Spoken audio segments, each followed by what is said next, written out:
Iran, Israel এবং আমেরিকার যে যুদ্ধ বিশ্বে ব্যাপী যে একটা চলছে, এটার একটা খুব বড় ধরনের একটা প্রভাব কিন্তু পড়ছে বিশ্ব অর্থনীতি থেকে শুরু করে বিশ্ব রাজনীতি এবং যে জ্বালানি নিরাপত্তা সামগ্রিক বিষয়ে এই ইসরায়েল, ইরান এবং আমেরিকার ত্রিমুখী যে সংঘর্ষ চলছে, এটা এখন আর ৩ টা দেশের ভিতরে কিন্তু সীমাবদ্ধ নাই।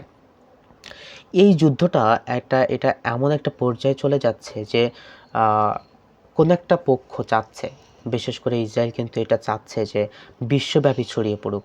এমনকি একটা ৩য় বিশ্বযুদ্ধ যাতে তৈরি হয়ে যায়, এমন একটা পরিস্থিতি কিন্তু একটা পক্ষ সৃষ্টি করার চেষ্টা করছে। তার প্রমাণ হিসেবে দেখুন, খেয়াল করুন, আ সৌদি আরবের আরামকো যে আ তেল শোধনাগার, তেল উৎপাদন কেন্দ্র, সেখানে হামলা করা হয়েছে। কিছুদিন এই যুদ্ধ পরিস্থিতি শুরু হওয়ার মাঝে একটা খবর আমি দেখেছিলাম যে আ আমেরিকা ইরানের যে শাহেদ ড্রোন এর আদলে হুবহু ক্লোন কপি তৈরি করেছে। তো এই ক্লোন কপি তৈরি করার একটা উদ্দেশ্য রয়েছে। যেটা খুব গভীর রাজনৈতিক পলিসি এখানে চালা হয়েছে। সেটা হচ্ছে আমেরিকা যখন শাহেদ ড্রোনের হুবহু কপি তৈরি করছে, তখন খুব স্বাভাবিকভাবে যদি এই ড্রোনটা এই বর্তমান যে পরিস্থিতি চলছে, কে কোন দিকে মিসাইল আক্রমণ করছে, ড্রোন আক্রমণ করছে। আ ইরানের সামনে এখন এমন একটা পরিস্থিতি যে ইরানের সামনে তার আশেপাশে যতগুলো দেশ রয়েছে, এইসব দেশের ভিতরে আমেরিকার ঘাঁটি রয়েছে। যে ঘাঁটিগুলো ব্যবহার করে আমেরিকা ইরানকে আক্রমণ করছে। ওদিকে ইসরায়েল আক্রমণ করছে। অ্যা মানে এক প্রকারে ইরান তার চারিদিক থেকে ঘিরে ফেলেছে তার শত্রুরা। এখন সে বিভিন্ন জায়গায় আক্রমণ করছে খুব স্বাভাবিকভাবে।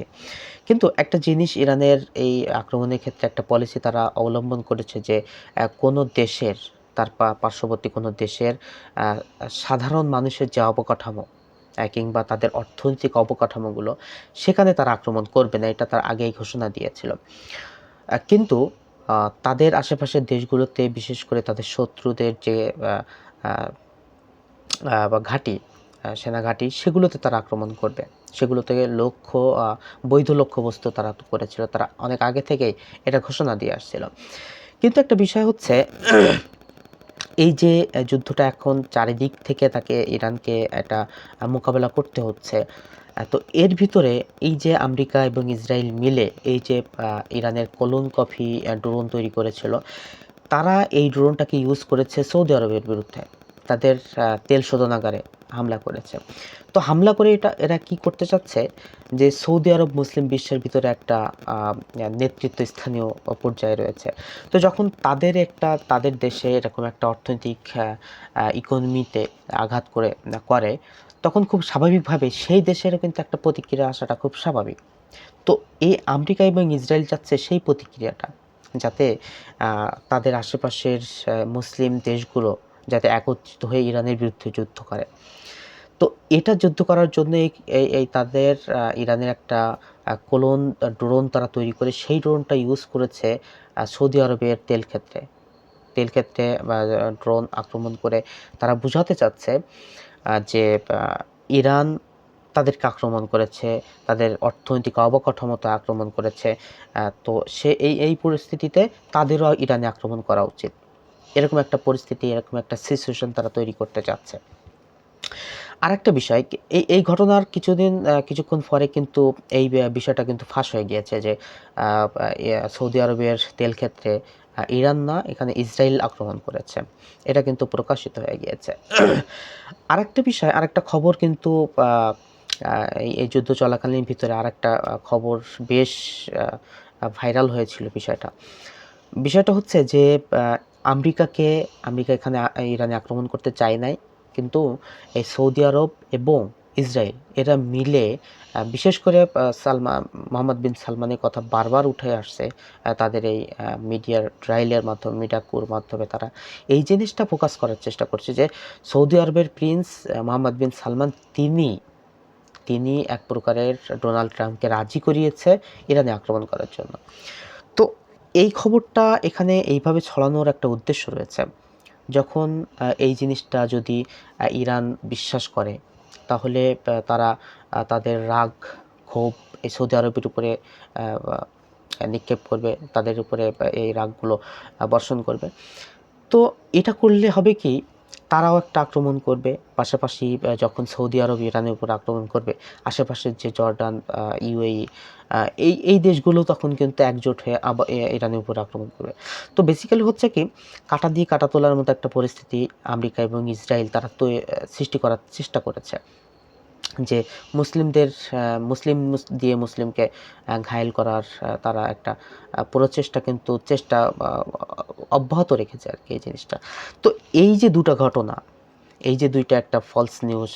ও আচ্ছা আচ্ছা, সরি, এখানে সৌদি আরবের যখন এই কথাটা বলা হয়েছে, তখন কিন্তু তারা অস্বীকার করেছে যে না, আমরা এ ধরনের কোনো কথা বলি নাই, ডোনাল্ড ট্রাম্পকে বলা হয় নাই।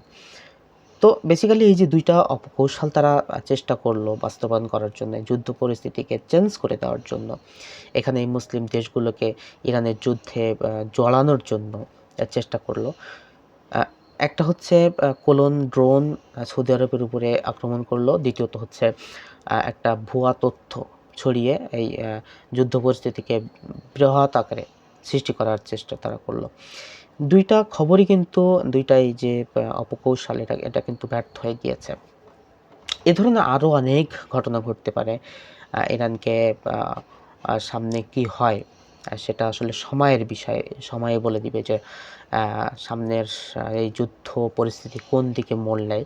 কিন্তু এখনো পর্যন্ত যেটা বোঝা যাচ্ছে যে ইরান কিন্তু মরণ কামড় দিয়ে তাদের প্রতিশোধ নেওয়ার চেষ্টা করছে, শত্রুর সর্বোচ্চ ক্ষতি করার চেষ্টা করছে।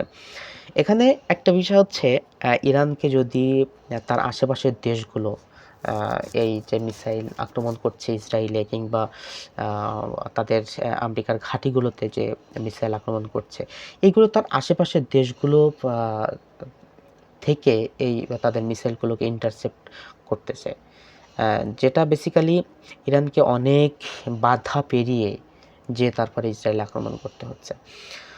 তো এই যে বৃহৎ বাধা পেরিয়ে তারপরেও যতটা ক্ষতি সাধন করছে, এতেই কিন্তু ইসরায়েলের ঘুম হারাম হয়ে যাচ্ছে। খুব স্বল্প মূল্যের মিসাইল, ড্রোন এগুলো দিয়ে আক্রমণ করছে, কিন্তু ওইদিকে ওইটাকে ইন্টারসেপ্ট করার জন্য তাদের কিন্তু লাখ লাখ কোটি ডলারের ইন্টারসেপ্টর কিন্তু ইউজ করতে হচ্ছে। তো যুদ্ধ এখানে বিভিন্ন কৌশল এখানে চলছে। তো সামনের দিকে এই যুদ্ধটা কোন দিকে যায়, বিশেষ করে এই মুসলিম দেশগুলো কি ইরানের বিরুদ্ধে যুদ্ধে নেমে যাবে কিনা, এটা কিন্তু একটা সময়ের বিষয়। আর এটা যদি শুরু হয়ে যায়, তাহলে কিন্তু একটা তৃতীয় বিশ্বযুদ্ধ সৃষ্টি হওয়ার খুব সম্ভাবনা থাকবে আর কি। পাশাপাশি অন্য যে পরাশক্তি দেশগুলো রয়েছে, ফ্রান্স, জার্মানি, ইংল্যান্ড, এরা যদি এই যুদ্ধে জড়িয়ে যায়, তাহলে এদিকে চীন, রাশিয়া, উত্তর কোরিয়া, এরাও কিন্তু এই যুদ্ধে জড়িয়ে যাওয়ার সম্ভাবনা খুবই রয়েছে। তো দেখা যাক সামনের পরিস্থিতি কোন দিকে মোড় নেয়, সামনের যুদ্ধ পরিস্থিতি আর কতদিন যায়, সেটাও কিন্তু একটা সময়ের বিষয়। সময় বলে দিবে সামনে কোন পরিস্থিতি সৃষ্টি হতে পারে।